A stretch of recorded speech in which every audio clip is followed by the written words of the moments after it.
Ladies and gentlemen, welcome to the Footy Rambles podcast with myself, Jonathan Keefe, also known as Johnny Keefe, and my co-host every week. He never misses a beat because he has to be dragged into the chat room to get him going. It's, of course, Callum Castelnuovo. How are you doing, sir? You well? Oh, I'm very, very, very well after this week. How are you? Okay, ladies and gentlemen, I've just limbered up. I've had a shake, I've had a stretch because what a weekend of football. Do you know what, ladies and gentlemen? I'm going to go straight into it. The Liverpool versus City game was the greatest advertisement for the Premier League ever. What a game. We're going to come on to it in more detail, ladies and gentlemen. I promise you that. But if you were if you didn't know what the Premier League was and you wanted to, watch a game of football and that was what you were going to watch, then you'd just come away going, the only thing that was missing was a winner. And we will get into that as well, because he is the reason why he's in Team of the Week, if I'm being honest with you. Well, Callum's Team of the Week anyway. I've not done one, but we're going to come on to that a bit later on. I'm so excited about that game. It was amazing. Anyway, we need to do a massive shout out, first and foremost, to the Peter Crouch podcast. In particular, I want to say a massive thank you to Chris Stark as well. Please, Callum, talk us through what happened this weekend. Yeah, so I couldn't believe it. My my favorite podcast as well, the Peter Crouch podcast, and Chris Starks, who's on it, unbelievable. I listened to this podcast so much, and throughout some real tough times in an old job, I just used to drive and listen to the podcast, and he used to make me smile. He used to make me laugh, half of the stuff, and some of the amazing people they have on there, from all the way from Prince, I think it was Prince William. Prince William. It was. Prince William, and then there's Mark Noble, Tony Pulis. They've had some great people on it, and I just love it so much. And my friend bumped into Chris Stark at a gig, who he told that I was starting a podcast. We were starting a podcast, and Chris Stark just said, "Pass your phone," and then just give us a 1 minute video, just a class, just genuine video.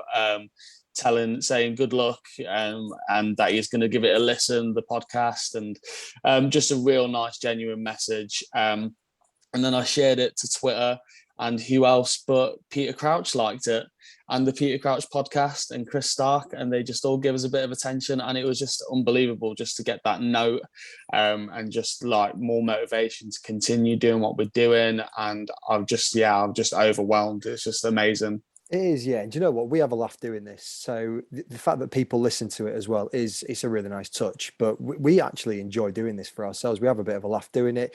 You know, having a bit of a natter beforehand with, what we're going to talk about, what we enjoyed over the weekend and things like that.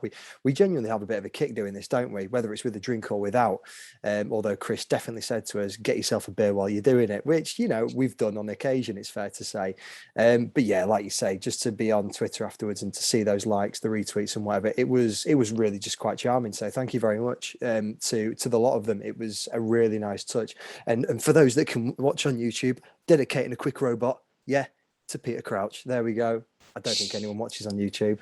Most people listening on Spotify, so nobody's going to ever see that anyway. They're so lucky. I can only apologise for that, Peter, actually. I can only apologise for that. But I must say, the YouTube clips that those guys have done, especially with the Prince William one, which I actually watched last night for a little bit, because of the, everything that happened. And it did make me really quite, chuckle quite hard. It's fair to say Prince William was in great form, and a lot of them were in great form. It was really funny, especially when the takeaway appeared. And it was just a real, anyway. So guys, anyway, on a final note, thank you very much for what you've done. I've never seen Callum more starstruck, it's fair to say. So you've genuinely made a young man smile. So let's get straight into it. Liverpool 2, City 2. It's fair to say that the City should have capitalised on a wonderful first half football, really missing that centre forward that they just could ping balls into a box and they could get it on that whole thing and put it in the back of the net. It just didn't happen. Second half was just a more glorious game to witness. Liverpool came alive. Obviously, Jurgen Klopp had given them all a total rollicking at half time and said, come on. I mean, you could see him from the sidelines, be brave. And they really were. They came alive. Salah, I know that you don't want to go into it, but for me, he's the best player in the world right now. I've said it. Yes, I've said it. He is, for me, the best player in the world. He's not the GOAT, but currently on his form, best player in the world. I've thrown it out there, and I know you've got loads to talk about. Pick which direction you want to go in. Yeah, I mean, he's up there, definitely, for sure. He's up there, and I'll give him that because he can't stop scoring. But there's no but. He's up there. It's not just that; it's assists as well. Yeah, but I mean, let's compile his goals and assists together this season, and you get 9. And you do that to Mikel Antonio, and you get 8. So is Antonio the second best player in the world right now to you? Is he best player? Is on form? Could you know? Well, no. I'll put it another way. He's not, because he doesn't do it against the biggest teams, and he didn't do it this weekend. I don't think he did it the weekend before either. Might be wrong about that. He might have assisted. I can't remember. I don't remember getting big points for him though in FPL, to be honest with you. But Salah, I underrate him every single week, and it frustrates the hell out of me because I always think to myself on FPL, I should captain him, but he's got City. What's he going to do? And then he does that, and you just think to yourself, what a chance I've missed there. But yeah, for me, he is hands down. Well, I mean, going back to it though, do you know how many goals and assists Benzema has combined this season so far? Right, let's not even go into the La Liga. Okay, No, because Real Madrid are looking poor. Yeah, it's probably double digits. 17. Right, okay, but granted, it's in a Mickey Mouse league compared. I'm not having. I don't. But this is the thing with comparing players, because then you compare leagues, and then you compare teammates, and then you compare this and you compare that. Benzema, I mean, not even just the Premier League. He does it in World Cups. He does it in Euros. He does it for France. He does it. He's doing it still. And no one really. I never realised he had so many goals and assists at the moment. And Real Madrid look poor. Mickey Mouse League. We'll say, yeah, okay, you can only do it against Villarreal, but Salah does it against, like, he didn't even score against Burnley. He didn't get a goal or assist against Burnley. So it's swings and roundabouts with comparing players, leagues, teammates of the Premier League that they will face. The rest of them, he buries them. Well, he didn't bury Chelsea when they had 10 men, did he? He scored a penalty.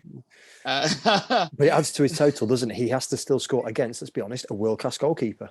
But that's where his totals come from. And then you look at other players around all the top 5 leagues. No, you can't say that. Absolutely can't say that, because you see that solo goal and you just go, that's great. He made world-class players look pub league players when he did that, and a world-class goalkeeper. Let's be honest about it. So when Bernardo Silva did what he did to Jota, Henderson, Fabinho, and Van Dijk had him on his knees and then put the ball on a plate for Foden, does that put Bernardo Silva as one of the best players in the world right now? He puts him up there as a world-class midfielder, without a doubt. Yeah. Oh yeah, world-class midfielder. But Bernardo Silva, as much as he, turned people inside out at the weekend, and to be fair, he's having a good season so far. He's been an engine in that midfield. Absolutely. Let's see. Let's see how he gets on at the end of the season. Let's see how he's done at the end of the season. But moments like that need to absolutely be taken into consideration when it comes to, okay, which players have performed at the highest level consistently over this season. Because, I mean, Salah's done his goal tally for the last 4 seasons since he came. I think he's been at Liverpool for what, 4 5 years now? He's been, 30s and 40s. It's just ridiculous. I mean, fair enough, they didn't have a good season. What was it last season? They didn't. But then towards the end of the campaign, they really turned it into third, fourth gear. So, and he was a massive contribution of that. Now, and genuinely, we could go on about this for all day. I think it's the fact of the matter is, he had the game of, not the game of his life by any means, but no, not even close. He had the performance of the weekend. In my opinion, it just was that good. It was that good. Foden was the best player on that pitch. Okay, they both got man of the match, I think, didn't they? They did. They both got man of the match. Now Foden, don't just like let me finish it. Okay, Foden again had a great game and he scored a wonderful goal. Okay, and his price tag goes up and up every time he's on the pitch. It really does. But for me, because of the consistency that Salah has given, they've won Champions Leagues and they've won a Premier League. He has to absolutely be put up there at the moment And especially with that performance in the second half, especially they didn't concede in the first half. Okay, so you can almost say that one is to one side. The second half where they came into it and he was on fire. He was up there as the best player in the world. Okay. No. Not a goal and assist. So no. Let's just stick for a second. Foden was the best player on the pitch in every area of the game. I looked at some stats earlier, and it was his carries, his passing, and his XG in that game. Salah was a ghost in the first half. I was so close. It doesn't matter because no one did anything. It does, because you speak about consistency. A lot of players did a lot of things in the first half, including Phil Foden and Bernardo Silva. That's the number 9 that they're missing. I mean, if you put a number 9 in there, they'd have been feasting in that first half. They were big word in that sentence, though. Yeah, but if we're comparing players that were on the pitch, then if that Bernardo Silva moment would have gone to a natural finisher, then he'd have got an assist. Even in the second half, if James Milner would have been rightly sent off, we would have heard nothing of Salah. That would have been shut up shop. Let's just try and take a point at home. That is not Klopp's way of playing football, though. It wouldn't have been a case of shut up shop. It would have been a case of, right, we still need to go and win this. We're at Anfield. That crowd are gonna want to see something special. It's as simple as that. I will get nobody Klopp on the goes phone. up against City. I will get Klopp on the phone and ask him what he would have done if it had gone down to 10 men if I have to. But anyway, listen, I genuinely appreciate where you're coming from. Foden was absolutely wonderful, and the tight angle that he scored that goal from, sensational. He really does need to get that shout out. He really does. Now, you've sent me a list of 8-9 different things that you want to talk about. In fact, it is 8 different things. Now, unfortunately, we're not going to get a chance to go through all of those now. So Bernardo Silva, we've covered. He was unbelievable. That movement that he did was just superb, and he's been consistent so far. So fair play to him. Kevin De Bruyne, what are your thoughts? Because the goal was wonderful.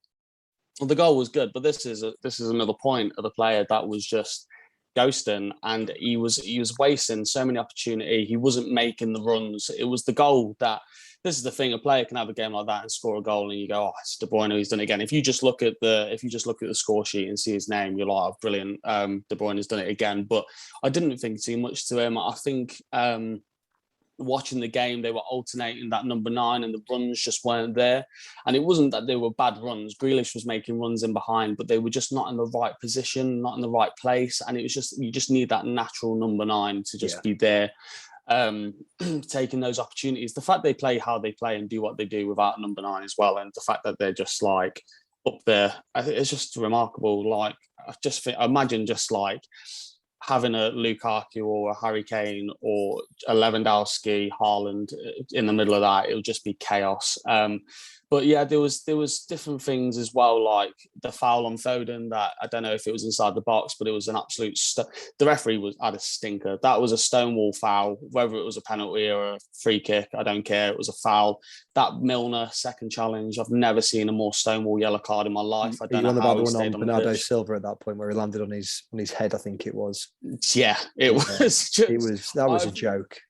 It was scandalous. I don't think he got booked for that, actually. I don't think he got booked. Is that the one that he got booked for? Or was I'm trying to think which one he got booked for now. He got booked. I think he got booked in the first half because I happened to get booked on my bet. But but he got it was a stonewall. He just cut across the man. I can't remember who it was in the second half, but it was a stonewall yellow card if I've ever seen one. And on a booking, it's a red card. I've never seen Pep go so mad, and I felt it for him because it could have changed the game for them. And yeah, it was just poor officiating. I don't know what VAR is there for half the time, because if there's 2 linesmen, a referee and a camera crew watching that and thinking that's not a second yellow or the foul on Foden's not a foul, what are they watching? Yeah, it's almost like they've just gone, you know what, it's too good a game to get a player sent off. But actually, you know, it's VAR and the officials have had a bit of they've had an absolute shocker. They say it for what it is. It was an absolute shocker. Mike Dean, it was quite funny actually. He was the 4th official on the day, and when and you know what he's like with his face expressions, goodness gracious. And when Pep had a bit of a go at everything that was going on, especially when Bernardo Silva got fouled, Mike Dean's eyes just popped open, and he was as if to say, "What are you doing? Sit down." And I was just like, "Oh, Mike, come on, you know full well everyone that is in a referee kit has had an absolute well, just a terrible game. Couple of shout outs. We won't go into any detail, but it was just the best back and forth game in the second half we've seen in a long time. Ederson's deliveries were outstanding. Again, what a goalkeeper. And Rodri. And Rodri, yes, I knew there was another point. Moment of the game. When you thought that game was gonna have its winner, which is the only thing it was missing, and I wanted City to get the winner because of how well they'd played. When you thought Liverpool were going to snatch you right at the end, and I think it was Fabinho at the back post, Rodri slides in. The Liverpool fans were about to start celebrating. And then they're all left crying their eyes out. And it was just a moment of, oh my God, the City players celebrated it as if they'd scored the winner themselves. Because it was as important as any of the goals. Without a doubt. It was absolutely sublime defending. I don't know what, Fabinho, how long you got to take to stick that in the back of the net, but it was just Rodri was like there within a split second. The reaction, the challenge itself to get the whole ball. It was absolutely... He had no right. Absolutely no right to get that ball, but he did do it, and it made for a glorious moment. Didn't it? It was just like, it was football orgasm. That challenge itself was just, when we talk about like the best players in the world. It was, when you talk about the best players in the world and we compile stats and assists and goals, like you need to remember like the Kantés and the Rodris of the world, and even the Van Dijks and the Robertsons and the defenders and midfielders, and like some of the stuff they do that just goes unnoticed is just incredible. Well, you've made me think of a wonderful segue there, because talking of world-class players, McFred. No, I'm joking, of course, but Man United versus Everton, 1-1. It was, I watched this game and I just looked at it and just went, you know what, Man United, what is going on? Once again, you put up your Ole tweet, didn't you? In or out? And it's fair to say that out was by far the one that was voted for. In fact, I believe that you've got a little piece on Ole this podcast, haven't you? Yeah, we love to talk about Ole in this podcast, and I don't mean to disrespect him too much. This is going to be called the Footy Rambles Ole Gunnar Solskjaer podcast at some point, but I just can't see it. I just can't have it anymore. It hurts me as a football fan to watch the talent he's got, and so my point is, I'm going to put it out as a poll as soon as this podcast comes out. And this is a shout out to the EFL fans from the Championship down to the League Two. I'm a Championship fan myself. I'm a Forest fan. And I'm asking you, and it's not a joke. This is not a joke. This is a serious question. Would you swap your manager for Ole Gunnar Solskjaer tomorrow? And I'm just going to start with my vote. No, I would not swap Steve Cooper for Ole Gunnar Solskjaer. And he's only had a few games. Yeah, but you're in a winning run, so why would you? Yeah, exactly. And I do wonder, like, would Blackburn get rid of Tony Mowbray and bring in Ole Gunnar Solskjaer? Would Scott Parker get sacked off by Bournemouth for Ole Gunnar Solskjaer? I really don't think so. I think Watford probably wouldn't have took him if they had the opportunity today. I just don't see him. I don't see him as a manager, and no shade, but I just can't see it. It was poor defensively. The tactics were just non-existent. He spoke his game again. But you know what? I mean, even taken away from Man United, Everton were very, very good. And you mentioned McFred there. And for me, that Allen and Doucouré pivot is something right now that is very strong. And to come up against them two is just ridiculous. Doucouré, for me, this season is strongly coming up as one of the players of the season so far, because his box-to-box work and his assist there for Townsend was just second to none. And they're really getting a tune out of him. And when he was at Watford, you could see the potential he had. And now he's under a manager that can figure out what he needs to be done. He is ruthless. And the goal itself, the Everton goal, the strength and the run that Damari Gray put together to get that ball up towards Doucouré, he had players bouncing off him. And then, I'm going to leave you to tell the listeners what Townsend did next. Ladies and gentlemen, it's fair to say that Andros Townsend was playing against one of his heroes in Cristiano Ronaldo, who was on the pitch when the goal went in. That's another subject to cover, though. Why wasn't Ronnie starting? Now, fair enough, his age and things like that. But again, we can't go into that right now, because Andros Townsend, you are my hero after that absolute housery that you did against Manchester United, where you did the SIUUUU pose afterwards, after you scored your goal. It was magnificent to watch. Now, there's three things on this. One, the fact that you did it. Okay, the fact that you did I think it's called the SIUUUU pose, isn't it? Because it means something like yes in Spanish. Then the fact that you did it so badly. You know, you nearly fell over, for goodness sake. Andros, at least practice that a couple of times. I know the adrenaline's going, my God, you've just scored the equaliser. Brilliant. Oh, come on, fella. You've seen that celebration enough times to have gotten it right. Anyway, and the fact of the matter is afterwards, and I heard this on the radio this morning, because you were playing against your hero, and granted, I would do this exact same thing as well, but you waited, you were patting him on the back as you were going down the tunnel. Can I have a shirt? Can I have a shirt? And we could all see it because, you know, it was being covered extensively. The fact that you'd scored the goal, you'd done that, and then going up to Ronnie himself and going, can I have his shirt? And then I think Ronnie said to him, not right now, but yeah, you know, we'll sort it out. And then anyway, he was waiting outside like a child and he got the shirt. That's the main, you know, he got the shirt at the end of it. But 3 points that made Andros Townsend's celebration the biggest amount of housery of this season's had so far. And do you know what, as well, the fourth point you forgot to add there, I quite like the fact that Peter Crouch has liked our tweet once and you're referring to Andros Townsend as if he's listening to the podcast. Oh, don't. He's definitely on that much of a high from what he's just done. I would be surprised if he didn't listen to every football podcast to see if he got a mention. Well, sir, I dock my cap to thee. Or doff my cap, I think it's actually meant. But either way, congratulations. Straight on Spotify, Footy Rambles. Didn't even think about the Peter Crouch podcast. You know what? I'm going to put it out there now. If Andros Townsend likes this, listens to it in any way, or retweets a tweet, I'm going to buy that Everton shirt with his name on the back of it. Okay, just because of what he did. Put that out there as the promo. More than happy for you too. Andros, loved it. I love listening to you on TalkSport as it is. So if this happened, you'd make my day, let alone anybody else's. So Peter, if you know him and you're listening, help us out. Anyway, let's move on because we've covered that quite a bit. United poor in general. Anyway, Chelsea 3, Southampton 1. Good game, to be fair. A very interesting one as well. I mean, again, I'll let you take it away. The notes that you've made, mate.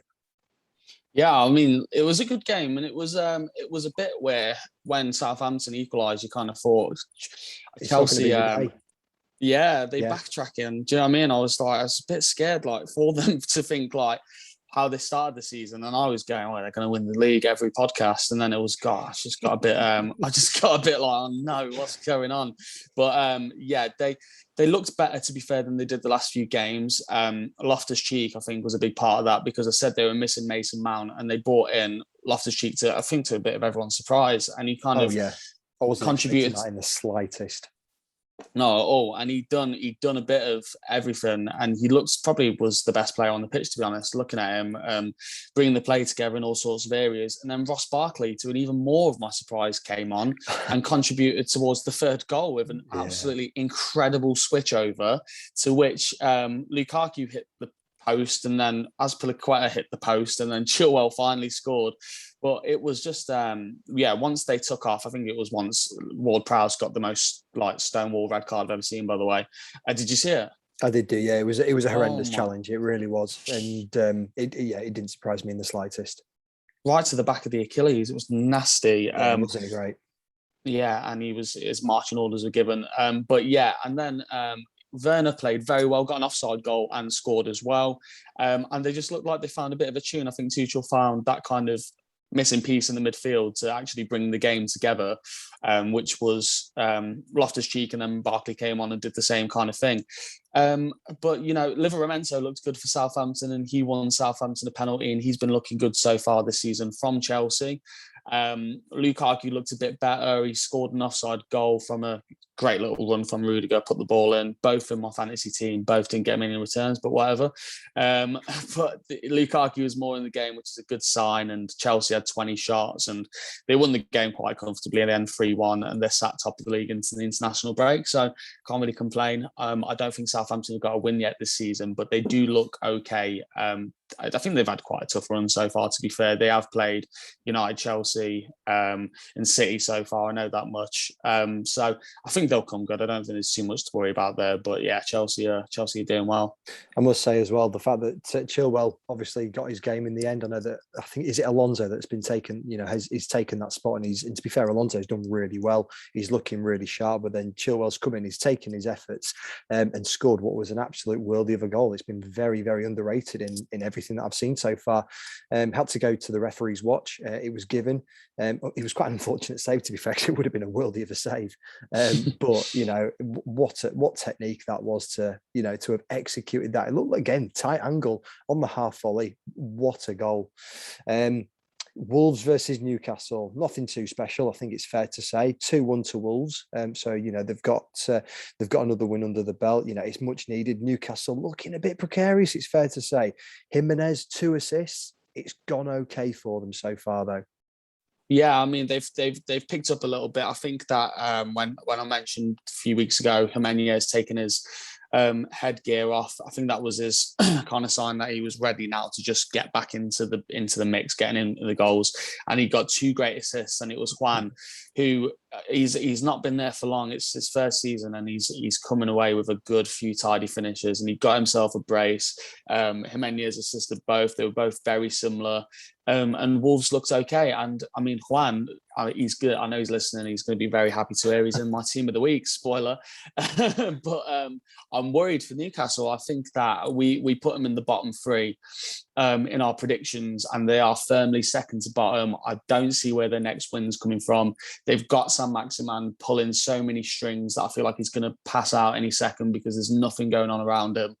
And I do think they're going to get relegated. I can't lie. I think Steve Bruce isn't going to get them anywhere. I don't think Mike Ashley's bothered to sack him and pay the compensation. I don't think it's going anywhere for them this season unless something happens, a takeover, or someone pulls a finger out. I was going to say, it's just too much of a volatile situation. Would you want to be the next Newcastle manager when you do not have a Scooby-Doo what's going on from top to bottom? The answer is no, not a chance. You'd be saying to them, listen, if I get sacked, this is going to be my payout clause, and it's going to be a lot more than what you're giving most people, because you've got a reputation to keep as a manager. And if that reputation is damaged, which undoubtedly it's probably going to be, I feel sorry for Brucey, to be fair. Childhood fan of Newcastle, the Sunderland job hasn't helped him in the past. But yeah, he's just, I was going to say he's not got what he needed. They invested. They really did do. But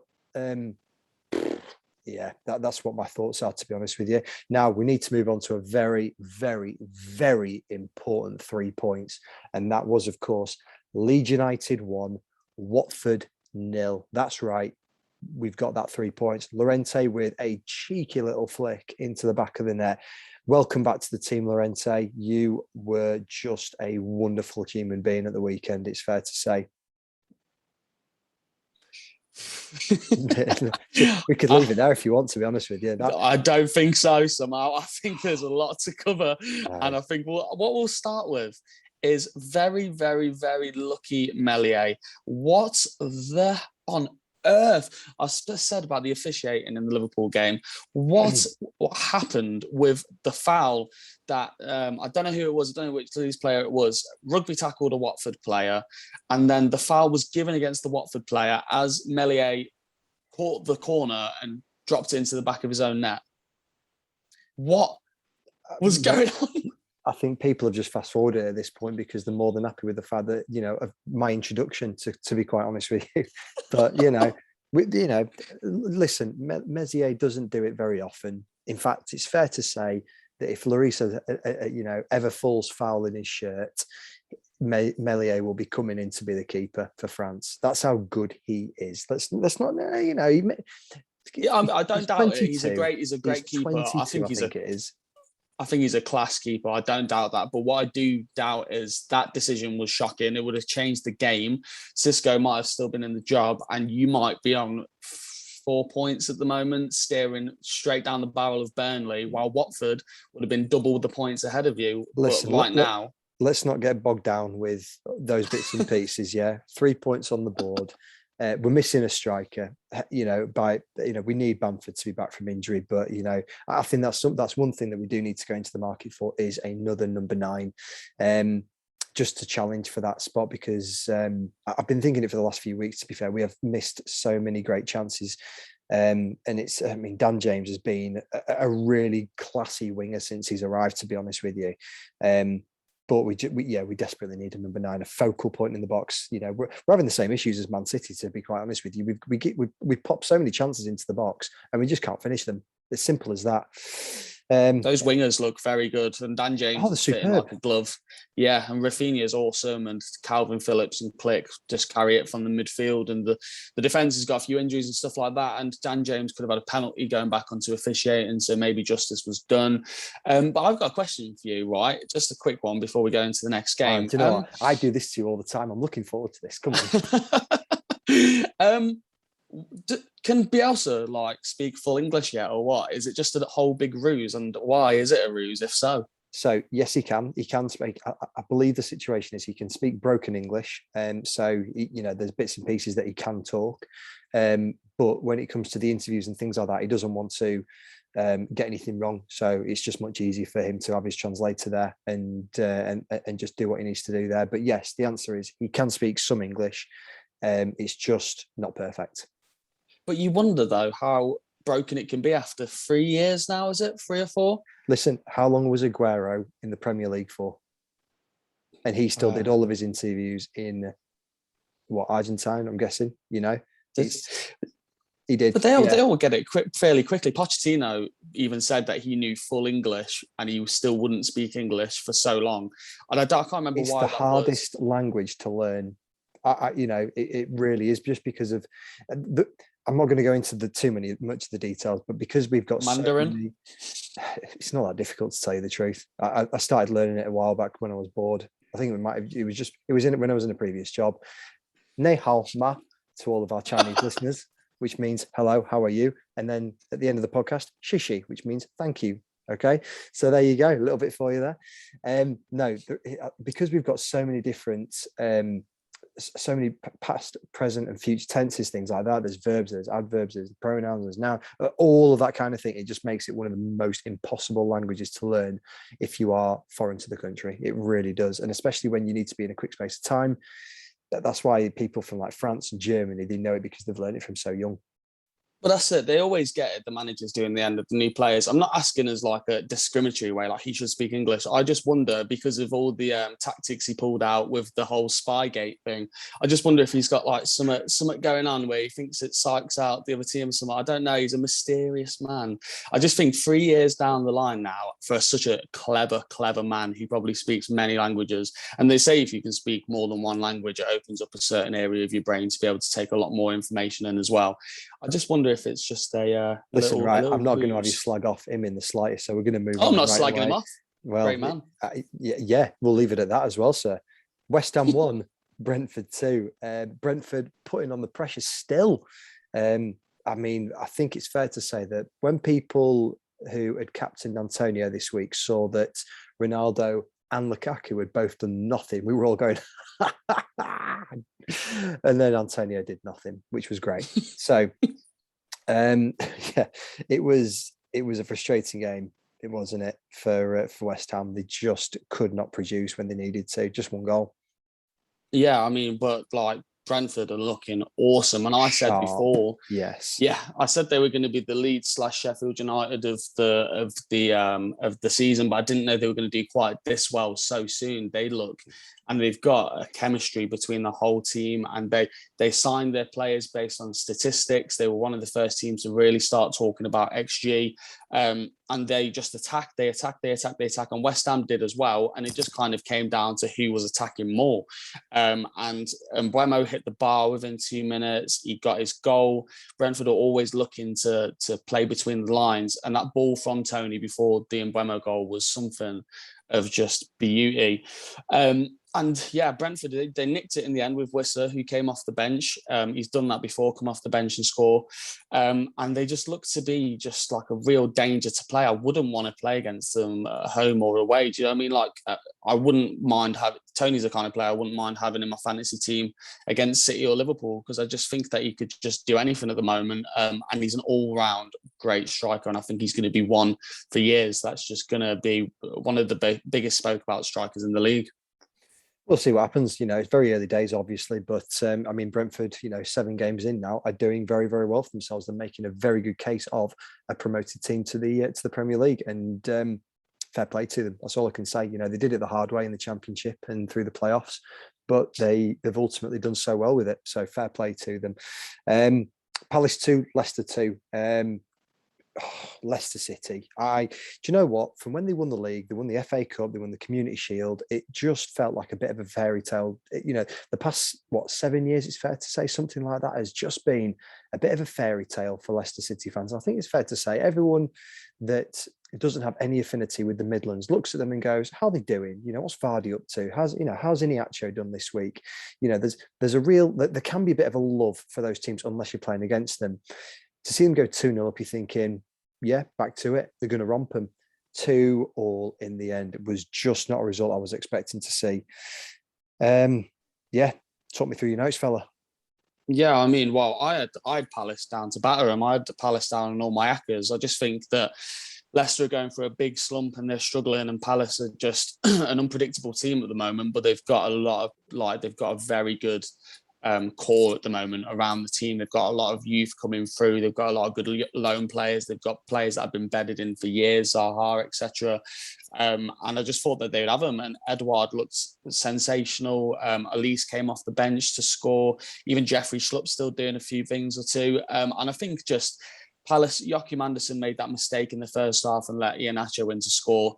And then Vardy done his Vardy thing. Another player that I'm putting up there as one of the players. He's got the same amount of goals as Salah and Antonio, but just nobody notices because of how badly they're doing. But just the players I picked out were Gallagher, Vardy, Elise and Edouard, because they just all looked exceptional. And Palace pulled it back. I don't know if I expected them to pull it back when Leicester were 2-0 up, but I did think before the game that Palace have looked better than Leicester so far this season, and they're neck and neck in the table. And Palace are just finding their feet, whereas Leicester are a team that you associate with having found their feet. I thought that they still have the exact same team as last season, but have just brought in a few more players, Vestergaard and bits like that, and Daka. And I just thought they'd just be consistently up there, putting teams away.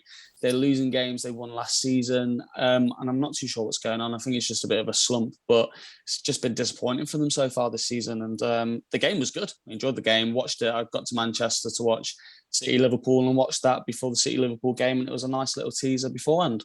Very good. Well, yeah, especially with a couple of goals. So, 4 goals in total. And, it's not a bad game whatsoever. Now, I'm going to give you 30 seconds to talk about 2 different games, okay? So, it's not a lot of time, but I don't think that we need much time to cover them because, let's be honest, they're just appalling at the moment.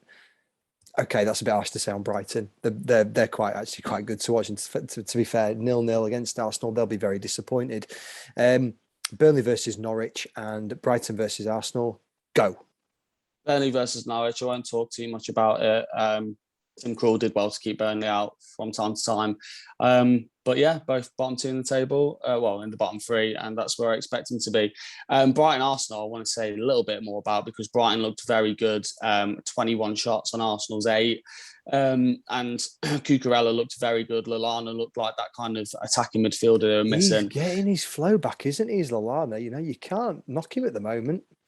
No, not at all. And the main thing for me, I think, I said to you that Spurs made Arsenal look good, right? And I think that just kind of proved my point a little bit. And I think Arsenal are missing Xhaka, which is one of those things my friend said to me the other day, Arsenal fan. He said they're missing Xhaka, but they didn't think they'd miss Xhaka too much. And I think that's that kind of position where you don't notice sometimes that when you put your scale from Fred to Kante, if they're in the middle where you don't see them as that good or you don't see them as that bad from time to time, Xhaka's only fault really most of the time is just a hot head and a red card. But we saw him at Switzerland and we saw what he could do, and he could glue that whole new Arsenal 11 together, and they were just missing it. But then Brighton were missing Basuma, and looked better than Arsenal. So, I think Brighton will be disappointed with a point. But they're looking good. They're still sixth on level points with Everton and still level points with Man United. So they'll be happy to be going into the international. They're still on the same points as Man City. They'll be happy to go into the international break in the way they have, and look to kick back on after. Yeah, couldn't agree more with you. I think, for me, Brighton are looking quite good this year, and I'm looking forward to seeing how they do, especially going into the the middle of the season when it comes around. Christmas time is a very important time for them, that whole winter period. So I'm looking forward to seeing what the teams do produce. I do, if I'm being honest with you, expect Brentford to kind of take a bit of a decline. I think the games that come thick and fast will really, they'll suffer because of the lack of depth that they've got. But do you know what? I've been proved wrong before. Man United going to win the league? Not likely at the moment, but hey ho, we shall see. Right, Callum, team of the week time. I know that you're looking forward to this. I've got it in front of me. Tim Krul, you've just had a brief discussion about him. There was wow. Not much to say.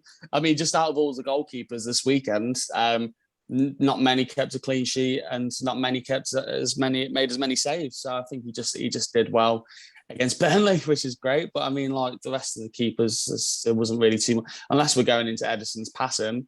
But you can't really give a keeper team of the week for conceding 2 goals. So yeah, he's in there. Well done. I'm not too sure how many times he'll find himself in there, but yeah.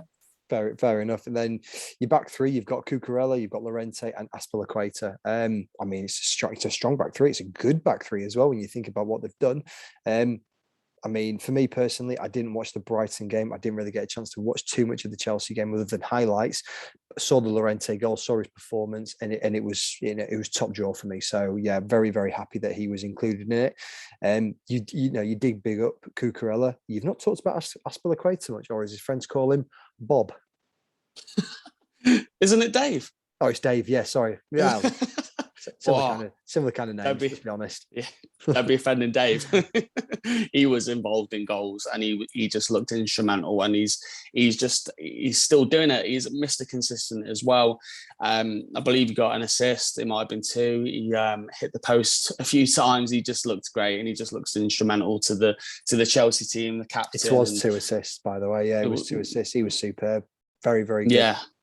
Yeah, very, very good. And when the amount of depth they've got in defence, Chelsea. I mean, Christensen got benched the other day, and they've got a lot of depth in that position. And obviously, as captain, he's going to get the most games, but he could easily be rotated if he really needed to be.